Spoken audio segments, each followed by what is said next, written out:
রাজধানীর পূর্বাচল নতুন শহর প্রকল্পের ১ নম্বর সেক্টরের ২০১ নম্বর রোডে অবস্থিত এই ১০ কাঠার প্লটের মালিক সাবেক প্রধান বিচারপতি এবিএম খায়রুল হক।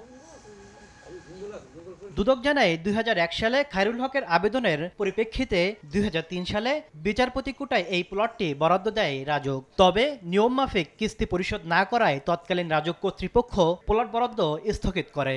পরে আওয়ামী লীগ সরকার ক্ষমতায় এলে খায়রুল হক পুনরায় প্লটটি পুনরুদ্ধারে তৎপরতা শুরু করেন। প্রভাব খাটিয়ে প্রায় ৫ লাখ টাকার সুদ না দিয়েই তিনি প্লটটি বাগিয়ে নেন।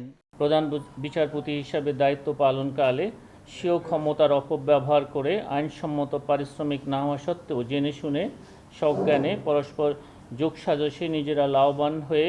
এছাড়া ধানমন্ডিতে ৬ তলা বাড়ি থাকা সত্ত্বেও অনৈতিকভাবে এই প্লট গ্রহণের প্রমাণ পাওয়ার কথা জানিয়েছে দুদক। এ ঘটনায় খায়রুল হক, তৎকালীন রাজউক চেয়ারম্যান নুরুল হুদা সহ ৮ জনকে আসামি করে মামলা করেছে সংস্থাটি।